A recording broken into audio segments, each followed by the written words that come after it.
Assalamualaikum warahmatullahi wabarakatuh. Waalaikumsalam warahmatullahi wabarakatuh. Good morning, students. Good morning, How are you today? I'm fine, thank you. You? How about you, ma'am? I'm fine, thank you for asking. Okay, before we start the lesson, let's pray together. Who is the chairman? Email. Okay, please play the song. Okay, before we study,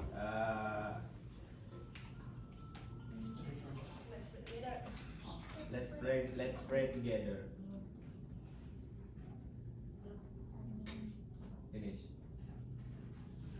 Okay, next I will check your attendance. Jadi silakan dengarkan nama kalian dengan baik-baik. Yes, ma'am.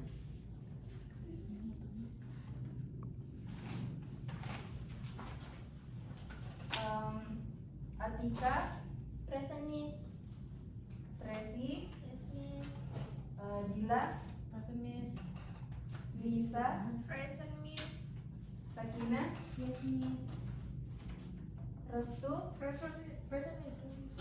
Nurul Muafia, Present, Miss. Rifki, Present, Miss. Muhammad Fadil Rusdi, Yes, Miss. Nurul Ilmia, Present, Miss. Agnia, Present, Miss. oke. Andi Ali, oke.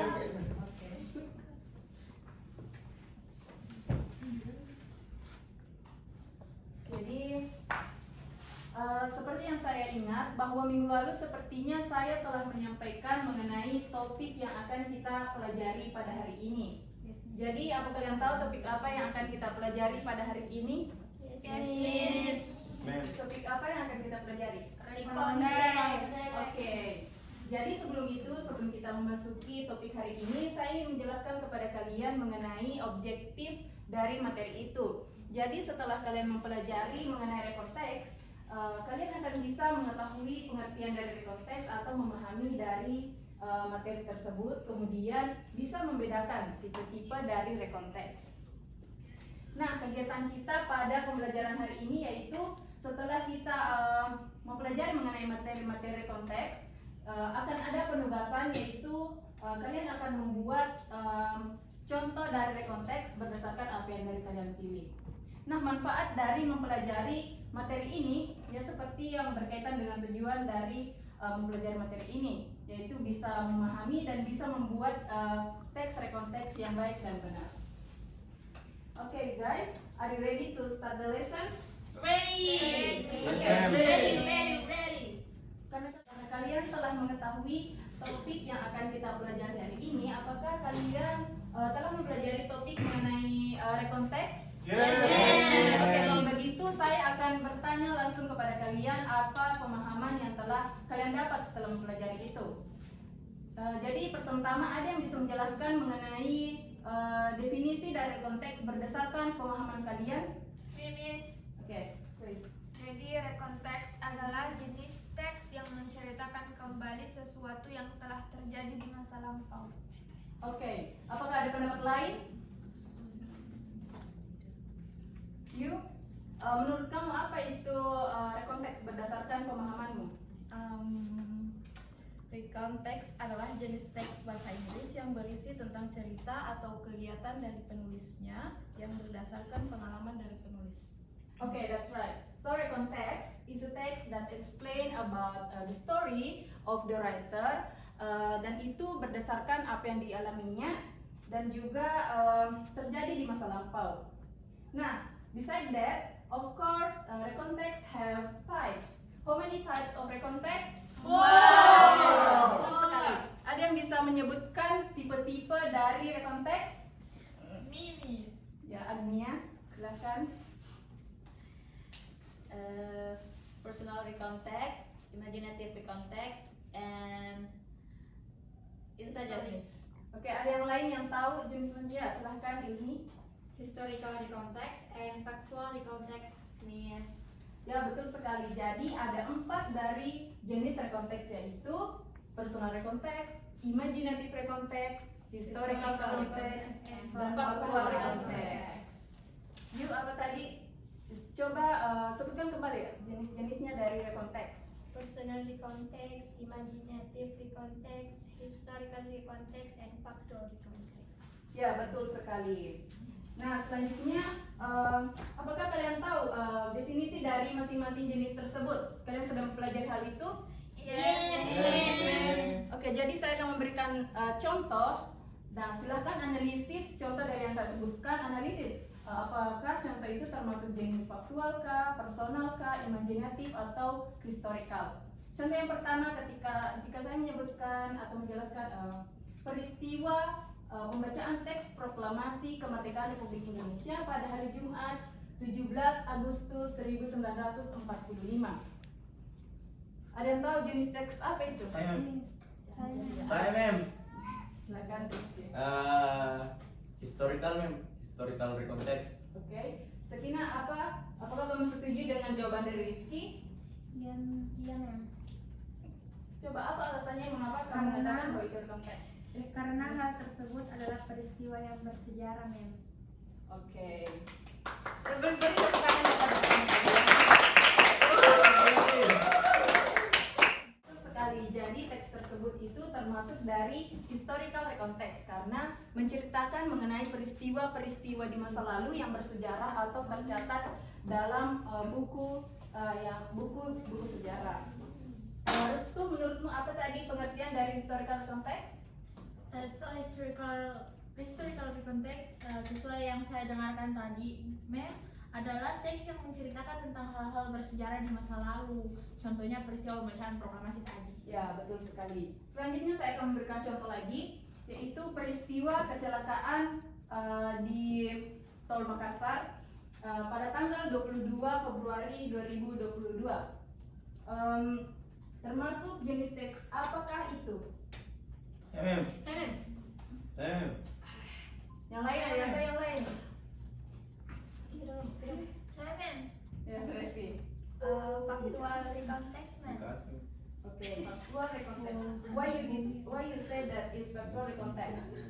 Because this happen berdasarkan fakta, Mem. Oke, Sakina, do you agree with Resi? Sakina terus, Mem. Yes, please. Yes, Mem. Kenapa? Apa alasannya? Because that is happened berdasarkan fakta, Mem. Oke. Yes, Agni, silakan. Because it is based on fact and have laporan. Laporan bagaimana maksudnya? Jadi Mem, berdasarkan pengertian dan faktual recontext yang sesuai pemahaman saya adalah sebuah cerita yang terjadi berdasarkan fakta yang bisa berupa ilmu pengetahuan dan laporan kepolisian. Karena ini adalah sebuah kecelakaan, pasti ada laporan kepolisian. Jadi begitu. Oke, give applause to your friend.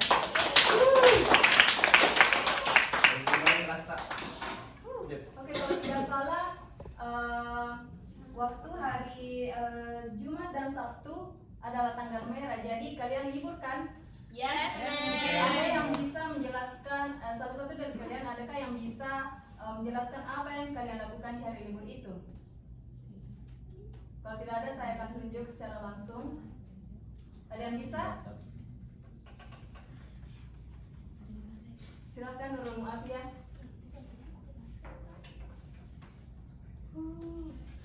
Bisa?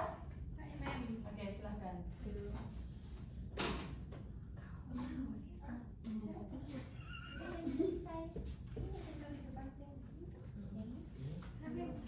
Berpikir dulu, Mem. Oke, yang lain kalau ada? Ya, silakan Nurulnya. Oke. Minggu lalu, Mem, saat tanggal merah, saya pergi ke pantai bersama keluarga saya. Pada hari Jumat pagi, kami bersiap-siap, Mem, lalu kami berangkat di siang hari. Setelah sampai, kami istirahat dulu. Besoknya kami baru menikmati liburan, bermain air dan juga bermain pasir, Mem. Setelah puas, kami pergi mencari makan di restoran dan kembali ke villa tempat kami menginap. Kami terus menikmati hari libur dan kembali di hari Minggu siang. Ke Mem.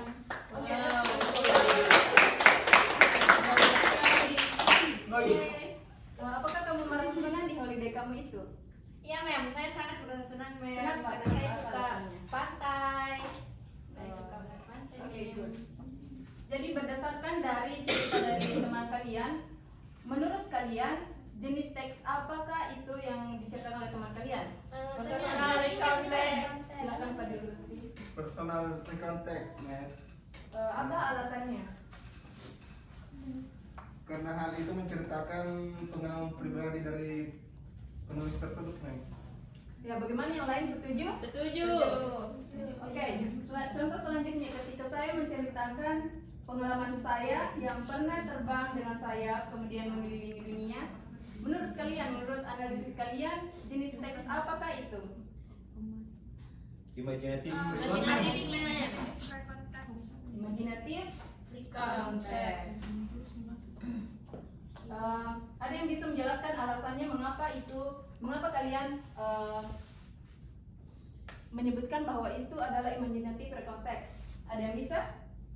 Ya, silakan Agnia. Karena cerita hayalan, Mem. Sekali imajinatif recount text. Menurut Dila, mengapa teks itu disebut sebagai imajinatif recount text? I think imaginative recount text because that is explain about imagination, karena tidak mungkin ada orang yang bisa terbang dengan sayap lalu mengelilingi dunia. Oke, betul sekali. Menurut Fadil, jenis teks apa yang saya ceritakan tadi? Imajinatif recount text, Mem, karena cerita hayalan.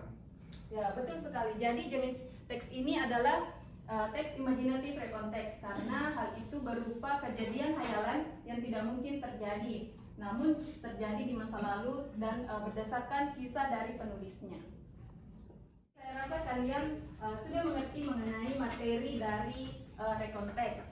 Jadi persiapkan buku tugas kalian. Silakan tulis contoh recount text dan pilih jenis apa yang kalian ingin buat contohnya.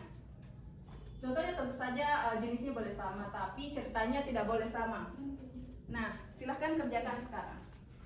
Yes, Mem. Saya lupa katakan bahwa teksnya itu harus sesuai dengan struktur dari recount text. Ada yang tahu bagaimana itu struktur dari recount text? Maybe orientation, event, and reorientation.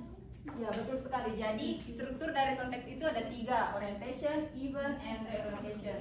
Orientation itu statement pembuka dari cerita kalian, eventnya itu kejadian yang merupakan inti yang ingin kalian ceritakan, dan reorientationnya itu adalah bagian penutup dari cerita kalian. Ya, silahkan kerjakan. Saya berikan waktu 30 menit untuk mengerjakan tugas kalian. Yes, Mem. Oke guys, sudah 30 menit. Apakah tugas kalian sudah selesai? Yes, Yes, Mem. Belum, Mem. Masih Oke. ada saya belum, Mem. Karena waktu dari mata pelajaran kita sudah habis, kita jadikan saja ini tugas rumah. Jadi silahkan kerjakan di rumah. Yes, Mem. Jadi itulah tadi pembelajaran kita pada hari ini. Ada yang ingin bertanya? Tidak ada, Mem. Hai, Mem. Ini silakan. Jadi begini, Mem, saya tidak tahu membedakan antara factual recount text dengan historical recount text. Oh, jadi begini. Factual recount text itu adalah teks yang menceritakan tentang fakta. Biasanya itu ada laporannya, misalnya di laporan kepolisian atau cerita yang menceritakan sebuah penemuan ilmu pengetahuan. Sedangkan historical recount text itu cerita yang merupakan kejadian bersejarah yang biasanya dicatat dalam buku sejarah. Gimana Gnia, paham? Yes, Mem. Oke, ada yang lain? Oke, saya rasa tidak ada. Oke. Baiklah, cukup sekian pembelajaran kita pada hari ini. Silahkan kerjakan tugasnya dengan baik-baik. Sekian, assalamualaikum warahmatullahi wabarakatuh. Waalaikumsalam warahmatullahi wabarakatuh. Thank you, Mem.